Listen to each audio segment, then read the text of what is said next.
Namaskar, everyone, my respected elders, brothers, and sisters across the world. Namaste, namaste, and very joyful greetings to all. I never heard something like this confluence of humanity, power, and spirituality. Wonderful. So it's truly a pleasure for me to share my keynote address at the 13th World Confluence of Humanity, Power, and Spirituality, organized by Shri Foundation.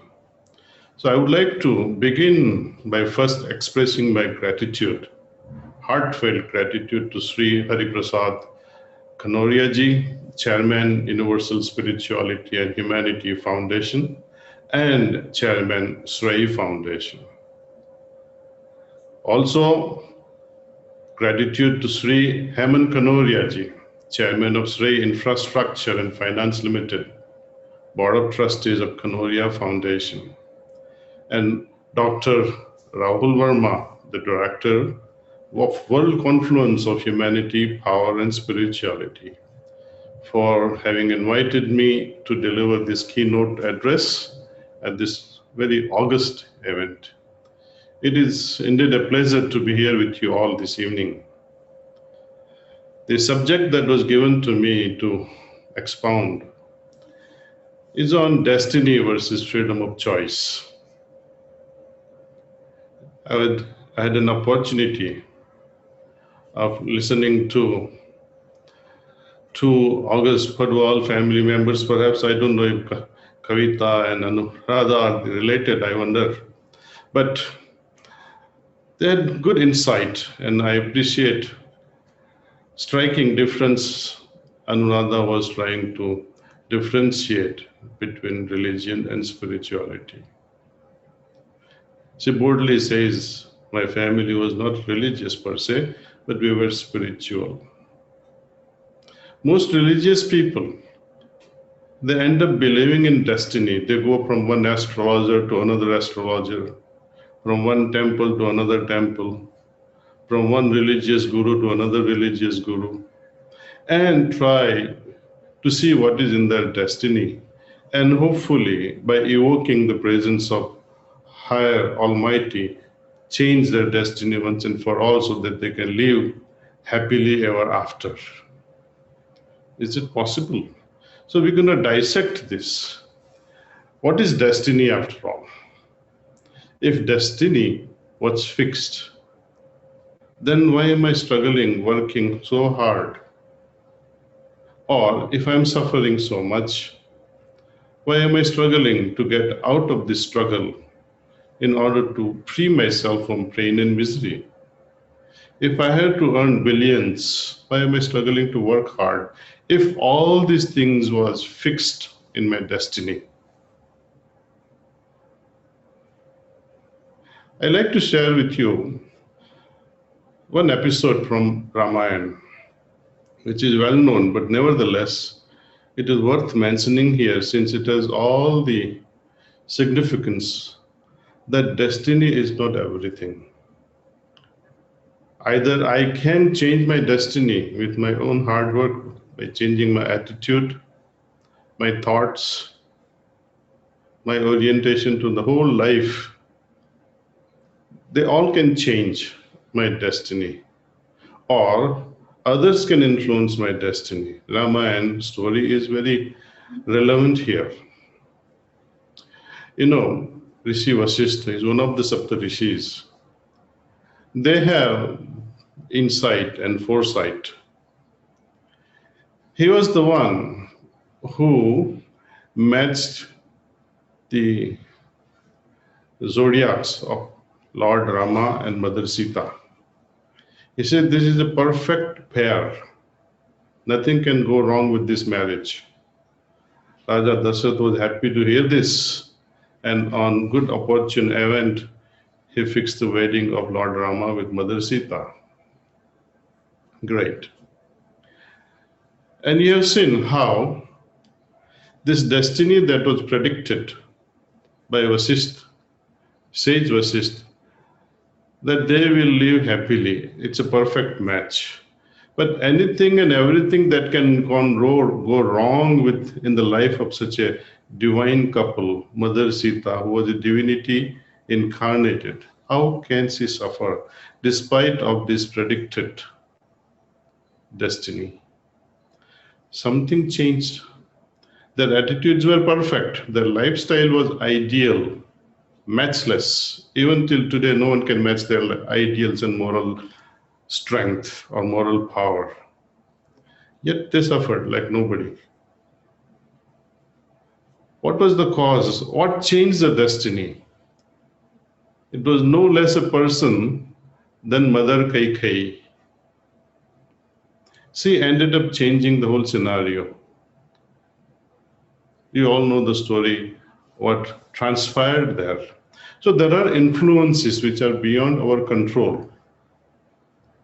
Either your father will change your destiny, or your mother will change your destiny, or your loved ones. Often the loved ones can influence so much that your life either blooms like a beautiful flower or destroyed and crushed under elephant's legs.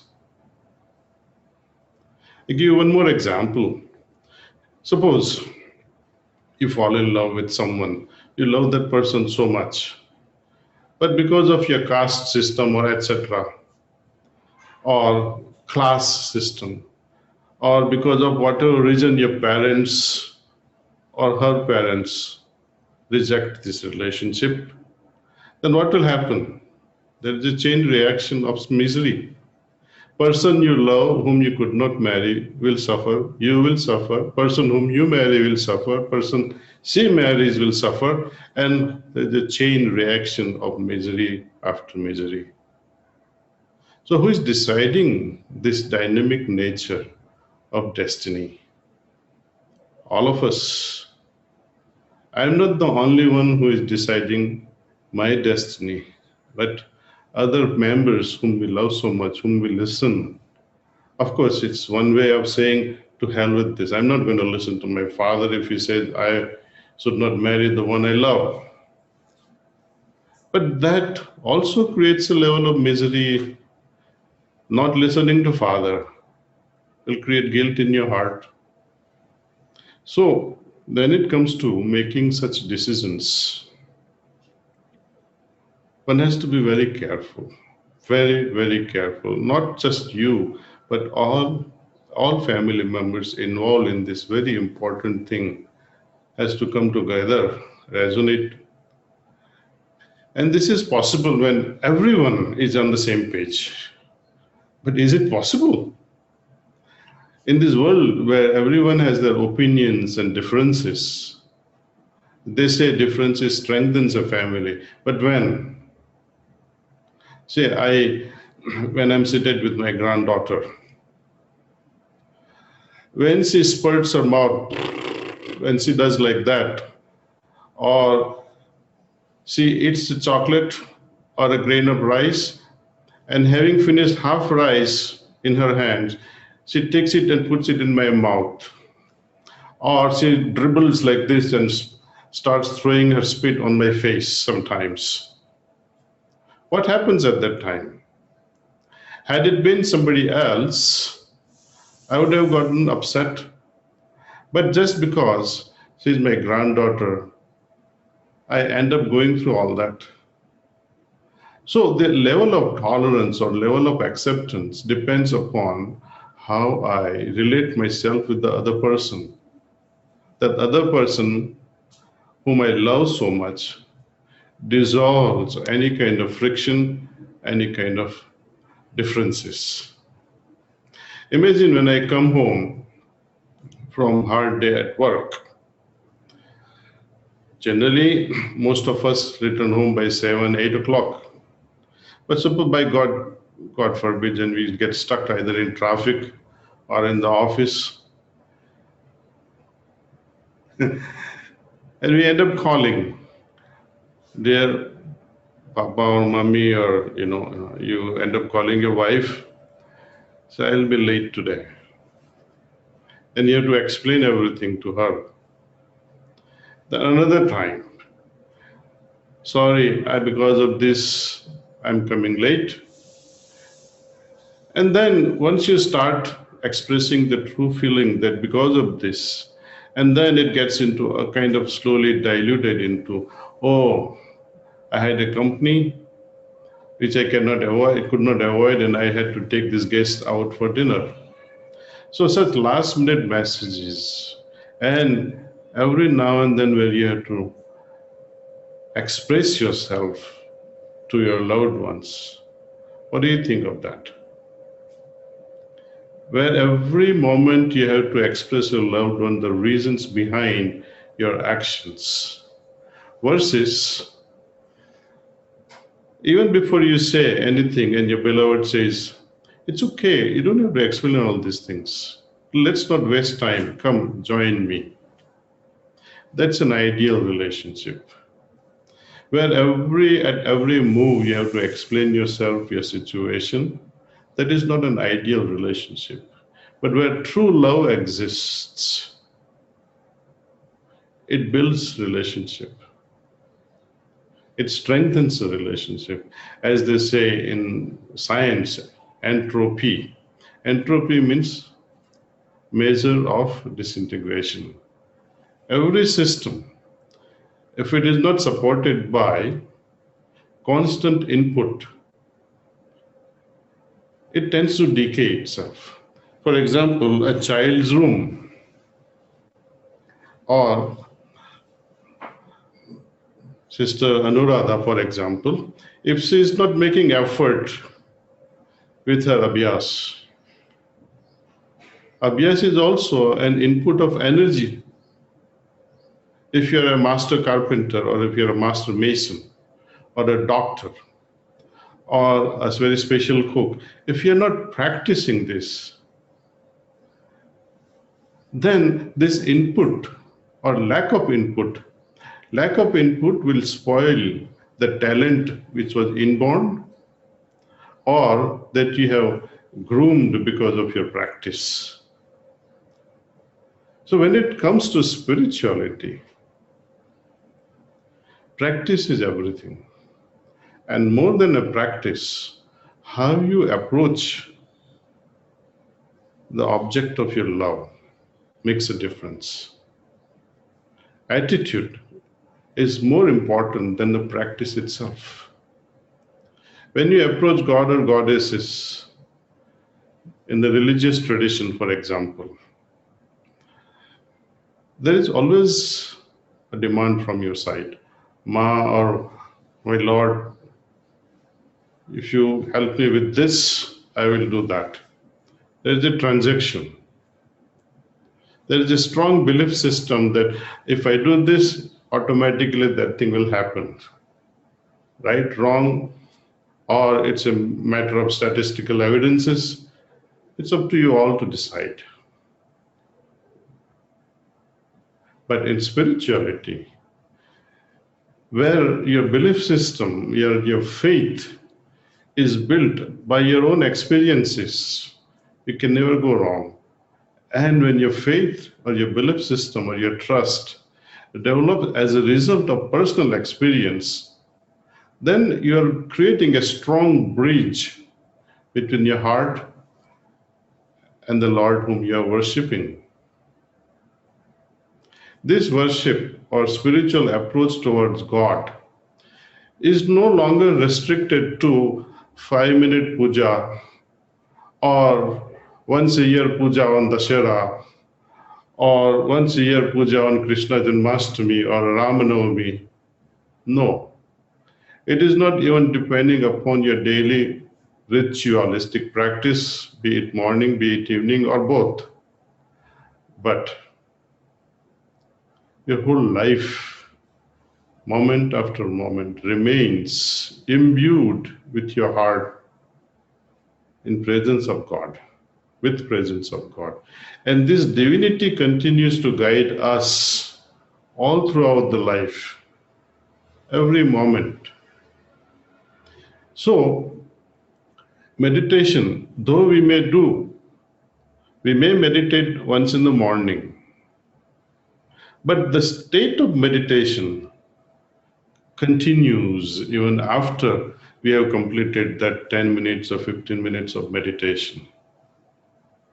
So meditativeness remains 24/7.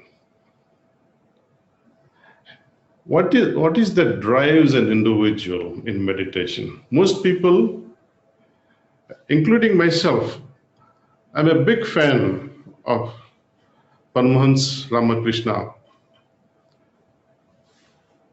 who influenced my life beyond one can imagine at a very early age. I used to cry like a child every night, praying to him, why did you leave so early? I mean, century back. I wish to have a guru like you who can guide me. Vivekananda was very fortunate to have a guru like Ramakrishna Paramahansa. It used to evoke so much of sadness and inner cry in my heart. See? I don't think without this inner cry, I would have found a worthwhile spiritual path. That took me to resorting to copying Swami Vivekananda. That I would sit quietly and meditate the way he used to meditate, the way he has described himself, how he used to meditate. But there was no method given in the literature. So I would just sit quietly, close my eyes, and pretend as if I was meditating.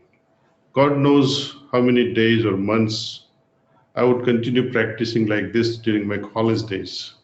One day, a good friend of mine came up to me and says, why don't you stop wasting time with this meditation you're practicing? I'll take you to a lady. She's a preceptor of Heartfulness Way. She'll give you a taste of samadhi. I said, why not? I'm ever willing to try anything and everything in order to experience divinity. So that's how my spiritual journey began. Because in Heartfulness Way, they use the technique of pranahuti. And it is because of this pranahuti that one is able to dive very deep and attain a state of samadhi in the very first session. You need not be a strong practitioner or not. It's not needed that you believe in God or you don't believe in God. It's okay. As long as you do this practice where a preceptor or a guru will transmit to us and you feel the effect of this yogic pranahuti in our heart, and that experience continues moment after moment. Again, next day morning we meditate, the experience again is intensified, and the same experience will never be repeated again. Every day it will be one better than the another experience. The key thing is, I can see a different view. For example, when I am climbing on a mountain, for example, if I'm stuck at one height,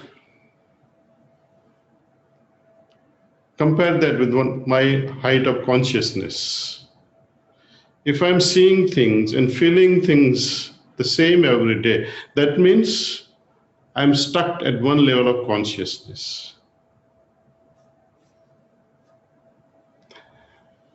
This yogic transmission or pranahuti will shift my consciousness to another higher level with each meditation, to another level of superconsciousness. Also, it will help me dive deeper into my subconsciousness. So the gap between super and subconsciousness slowly widens. And because of this broadening of my consciousness, I'm able to make better decisions. Better decisions not depending upon my past. My past may help me logically to arrive at a particular decision. It can help me make a rightful decision. But my past biases, my past cognitive biases can also hinder and unfortunately can make me make wrong decisions as well. Suppose I have prejudice against someone, that she does not sing very well, or he does not sing very well. I would never listen because of this impression that she doesn't sing well or he doesn't sing well. So this prejudices creates a problem. Similarly, in a house also, we have so many impressions about each other. Moment we drop these precognitive biases, which are built day after day, every single moment we create these biases. In our Hindu culture, we call these cognitive biases as samskaras. Swami Vivekananda used to address these as cognates.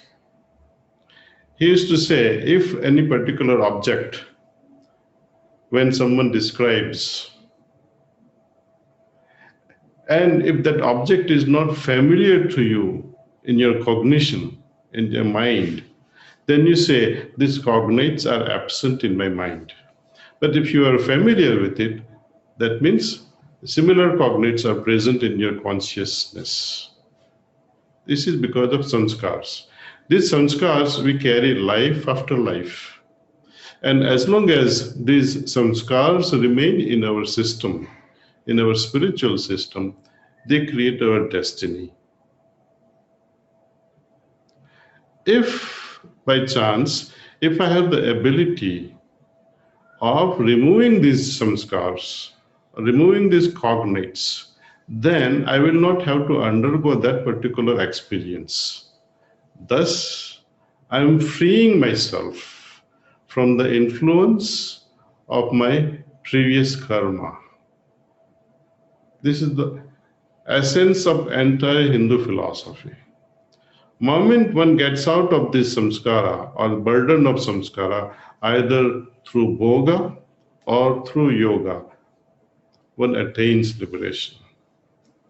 If you have no samskara to go through, why would you be born again? When you have good samskaras versus when you have bad samskaras. But we are product of combination of good and bad. We are a mixture of all kinds of samskars which we have built. Youngsters especially, they ask these days, who created these samskars? I said, you created this samskar. Then they say, how did I create samskar? I said, I give you a very small example. There are many other elders, ladies and gentlemen, they were present, so I could not give them the very extraordinary example. But the example that came to me, that when you're walking through a beautiful garden, every day that's your path to office or path to your school. When you're passing through this garden, what catches your eyes on the way? They said, oh, there is a beautiful garden and I love flowers. I said, okay. Have you ever thought of going near the flower because you like that flower so much? He said, yes, I do go. What do you do next? He said, I try to hold it with my hand. And then he said, I try to inhale fragrance. And then if nobody is looking around, I try to pluck the flower and take it home. I say, you see, from a simple process of getting attached to a simple thing like flower, you want to possess it. You want to take it home. Every action, every thought, every feeling creates such webs. Not just one, but many. It would have been wonderful if one samskara that we go through and say, oh, one bhoga is over. No. Once you have interacted with nice flower, you'll say, wow, I would like to interact with another dozen beautiful, more fragrant flowers. There is no end to this karma and again resounding karma, samskaras, and again more creation of samskaras. So we create a kind of a jail around us, complexities around us. That's why Lord Krishna talks about performing our karma in such a way that we do not form samskaras. Okay? We do not form bij, seeds for the next life or next karma. It should not become a chain reaction. Once I perform a karma, it should end there and there. It should not give birth to another, or third, or fourth. There should not be a chain reaction. I think Kavita was talking about this aspect, that how we tend to create chain reactions of multiple events out of one single event. One person hurt, in the process you end up hurting half a dozen more. We also collect many samskars on the way, end up creating more and more complexities around us, and that changes our destiny. Either you add samskaras to your life, that changes your destiny, or you subtract, remove these samskaras. Then to that extent, you may not have to go through those destined or destiny that was assigned to us. So the whole practice, spiritual practice, in the words of Swami Vivekananda, if I have to put it very briefly, he says all spiritual practices. He generalizes, he makes a beautiful general statement about spirituality. He says it is all about widening the available consciousness, which is like a thin film of water, which is sandwiched between two giant oceans. Allow it to grow into sky of superconsciousness, and allow your consciousness to merge into the giant ocean of subconsciousness. It's a beautiful analogy he has described. It is up to us how to make our available consciousness to reach superconscious state and allow it to plunge into subconscious. It is possible only through a spiritual practice, through our rightful meditation practices. Not every meditation will lead you to removal of these cognitive biases or samskaras. Every practice, the results should become obvious to us in the very first session. If not, then you got to think of something else. The very first encounter to a guru or to a practice should challenge your heart and say, is this right or wrong? Even before you answer this question, your heart will say, if you find peace in the very first session, you'll say, yes, I like this. And make that path, make that way your own path, so that our destiny can be changed and attain the final state which we all crave for. See, our literature, especially Gita talks about Sthita Pragya state. Lord Rama, when he is having a dialogue with his brother and Mother Sita, that period, Ramayana period, was all about the discussion on consciousness. At the same time, Mother Sita's father, Raja Janak, when he is having a dialogue with Astavakra, they're talking of consciousness. Lakshman's questions to his brother, they're all about consciousness. Sage Vasishtha Rishi, that period he had written all about consciousness. It is today known as Vasishtha Samhita.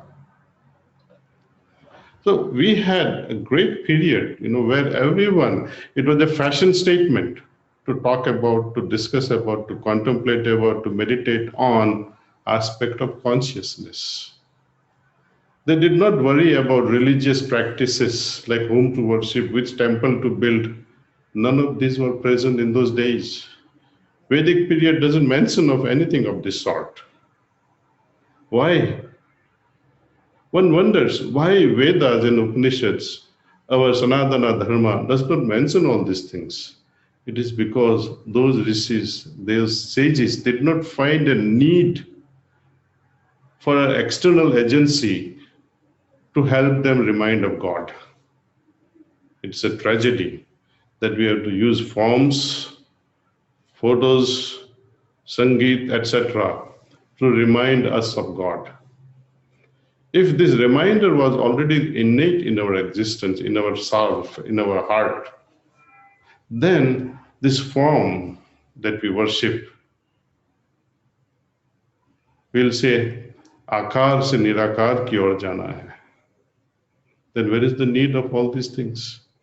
When I move from sabda to sunya, तो शब्द की क्या जरूरत है?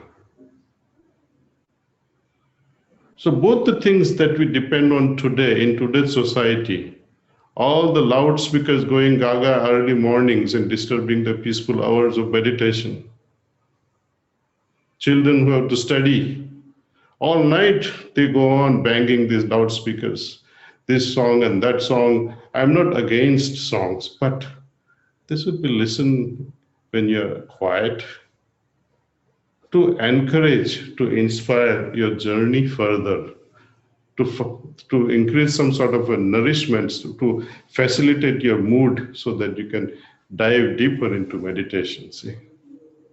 So destiny is in our hands. How we change our precognitive biases faster, we will be able to change our seeds of this destiny maker. Finally, I would like to submit a beautiful analogy that what makes me sad and what makes me happy. When we ponder over this, when the results that we expected are favorable, we feel happy. And when they are not so favorable, we feel unhappy. It's very simple. Now, on what depends all these results? Then we think, oh, when I made my decisions with the heart, when the decision was made with my heart, that the outcome was as per my expectation. It was good. All my friends who are listening to me, I would request you to reflect on this, that whenever you have made a bad decision, go back. What made you make such a decision? Then it will be known to you immediately. It will be highlighted that at that time your heart was guiding not to do it, and yet you did it. So destiny making is a choice. Freedom that I enjoy now, freedom of making choices, will create my destiny. What I do now, and whatever I do now, will depend upon how I think and kinds of attitude I have. And out of many thoughts, many possibilities, many choices I have, how will I be able to make one choice out of 10? For that, we need to meditate and filter out all those choices. If you like, I can help you go through this process of meditation, how we meditate.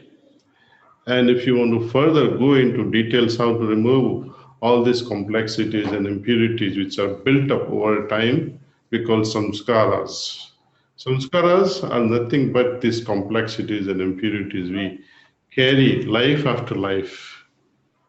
That needs to be filtered, that needs to be purified and simplified. Do we have moment to go through this 10-15 minutes of meditation? Or you want me to continue speaking?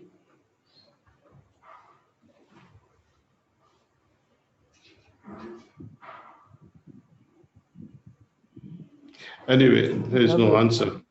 We can have a meditation session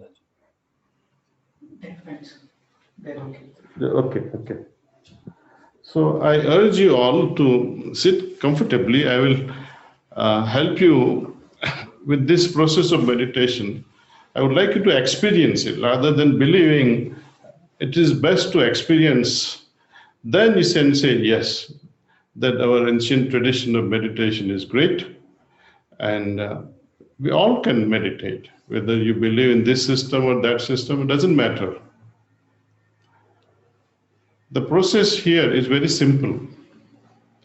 You sit comfortably and first try to relax the entire physical body, see, and then we go to the next level of going into spiritual experience of divinity, which is felt through our heart.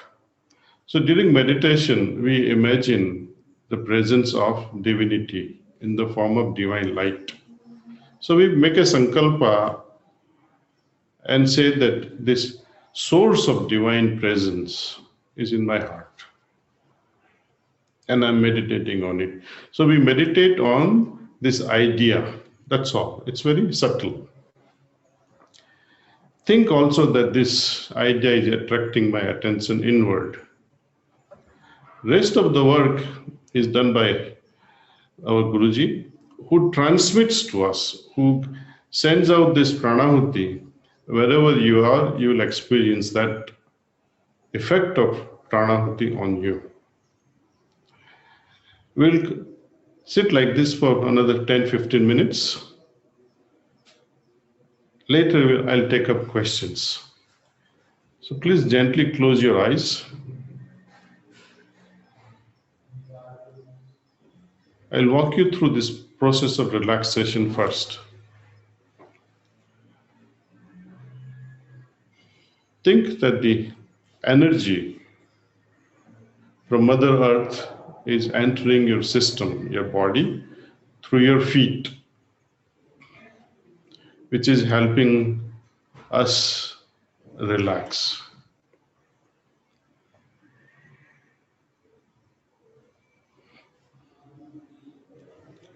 Permit this energy to move upward, helping your lower legs and calf muscles and knees relax.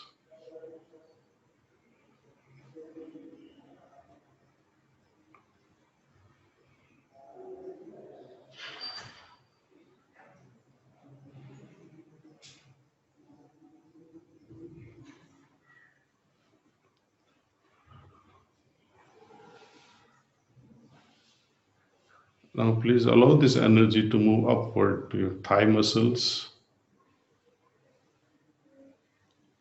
and your hip area, helping you relax.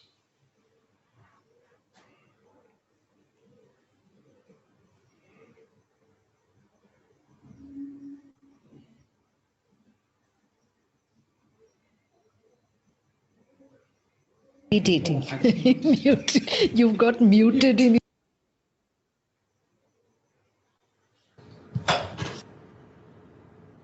Allow this energy to move into your back, helping you relax your back.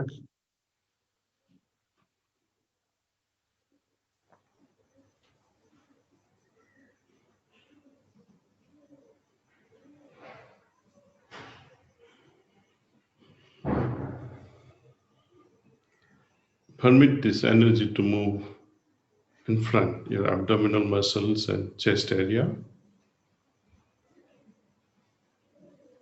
Now, thank you.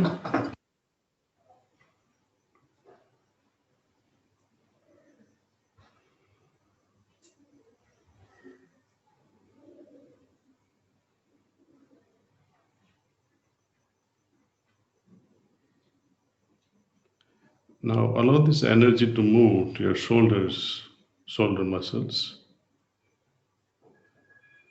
Feel as if they're almost melting away and becoming lighter.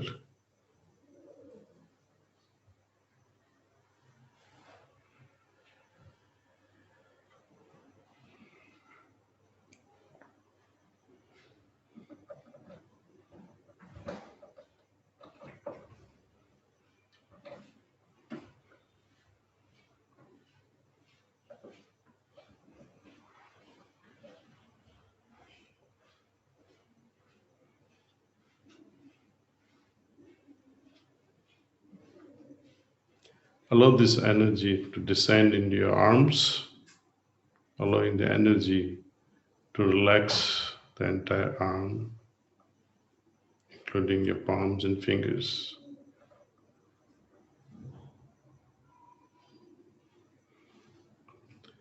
Now please pay attention to your neck muscles. Feel the relaxation there.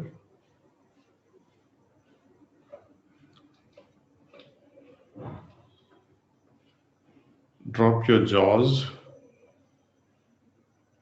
and allow your tongue to float gently in your mouth.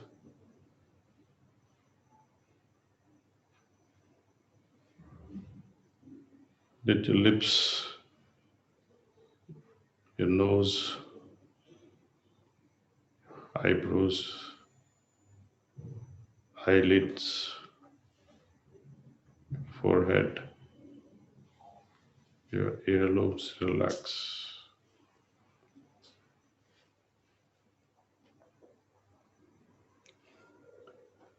Now, allow this energy to move upward, top of your head. Okay. Now scan the whole system from top to toe and feel the relaxation. Whenever you practice this relaxation, anytime, and you feel any part of your body is not so relaxed and there is some tension, you can revisit that organ, the system, and help it relax, and then enter into meditation. Now you're ready to begin meditation. Focus on your heart. Think of the presence of divine light, which is attracting your attention inward.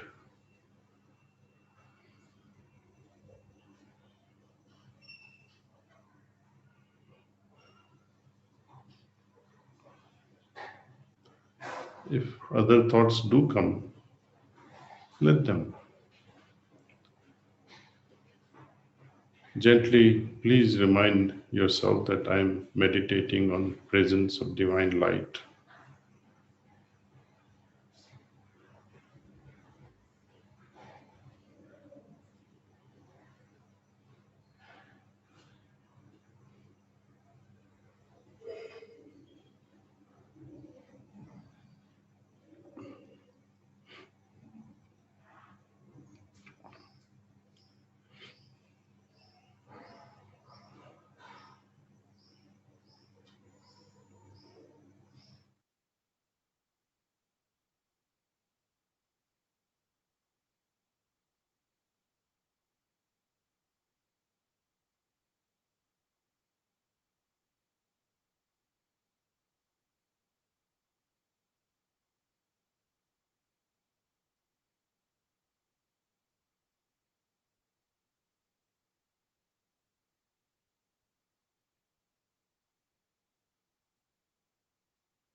बस कीजिए, that's all.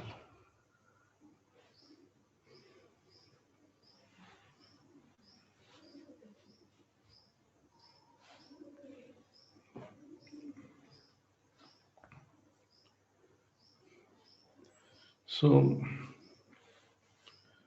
generally we practice this meditation for half hour to start with in the morning, or those who say I don't have time, they should fix the timing at least and meditate, even if it is for 10 minutes, and see how it revolutionizes your life altogether. In the evening also we have a similar practice, how to remove our impressions or samskaras, or what we call in science today as precognitive or cognitive biases, and get out of all these complexities that we have created. And before we go to sleep, offer a simple prayer to God. God, without any face, because some people they say, oh, he has many heads and many hands and many legs. I think it is imagination, so that you know that he is greater than us. He actually doesn't have a form. It will be very humorous to even call such an entity as he or she, who is beyond everything. See? So we have to pray. And this prayer is very simple, that my God, I don't know you. I haven't experienced you. I like to feel your presence, and I like to be one with you. Simple prayer. And when we cry our hearts out and say, my Lord, I really, really want to feel your presence without any biases. Moment you bring in a bias, which I was telling you about, our cognitive bias, you ask a lady, especially elderly person or elderly man in his 80s or her 80s, and you ask a simple question, do you believe in God? They say, what kind of questions are you asking? Don't you think I'm a believer of God? I said, say yes or no. Yes. The next question you ask, why do you believe in God? Then what will be their answer? Because my father taught me this, my mother taught me this, my religion taught me this, my community taught me, our shastras talk like this. But what do you say? Have you experienced God? Then only one person in the whole humanity will come up, persons like Ramakrishna. Say, yes, I have experienced. You come here, I'll make you experience this. Find such a guru. They are there. They will help you experience. But this experience may not be as per your wishes, because you would like to see me like a monkey or an elephant or someone hanging on a cross. No. Then you will fail. We have to move away from akar to nirakar, all kinds of forms, and go beyond forms also and formlessness. Then there is a hope that yes, with such a neutral, unbiased mind, with innocent heart, we can experience God. Moment you have any sort of bias, you will spoil your experience. So now, having touched upon, few aspects of spirituality, I would like, if you have any question, we can tackle those questions.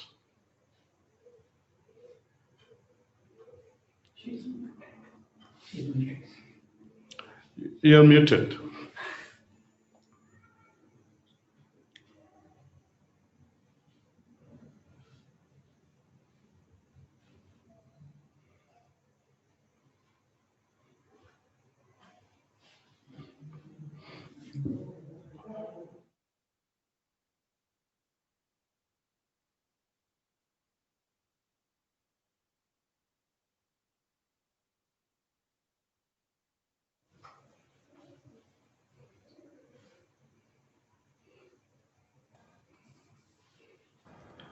Hello, can you hear me now?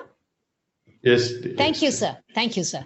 We have quite a few questions, but there wouldn't be time for all of them, as quite a few thousands of people are watching this.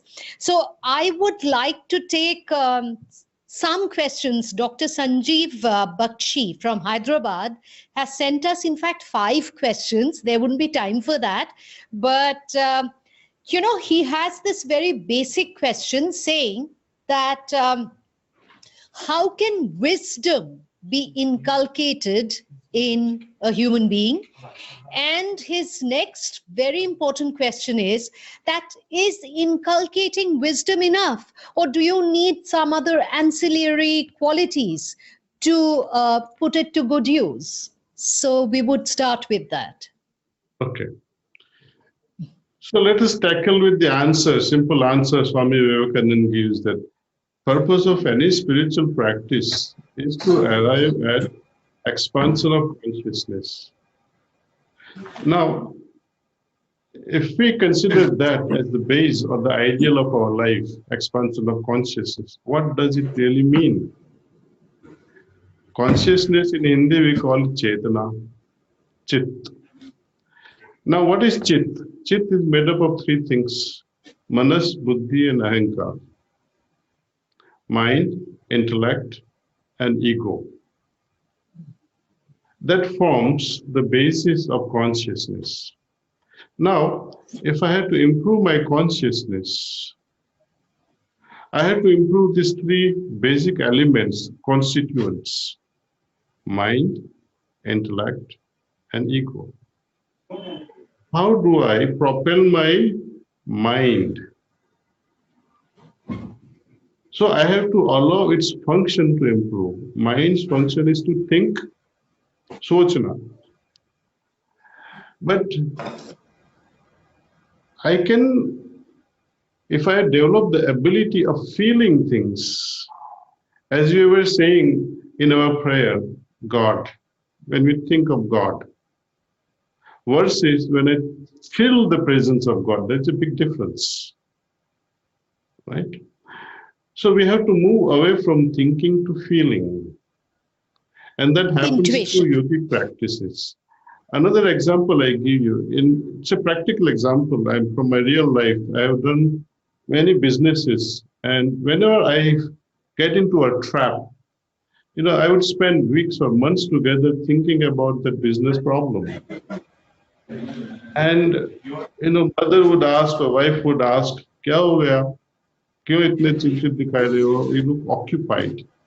I said, "Kuch nahi, nothing special." But they put their fingers in your mouth and take the words out. You know how our families are. And you end up spilling your problems to your wife or mother. And abruptly, without a second breath, they will give you the answer, on which you have mentally spoiled your thoughts.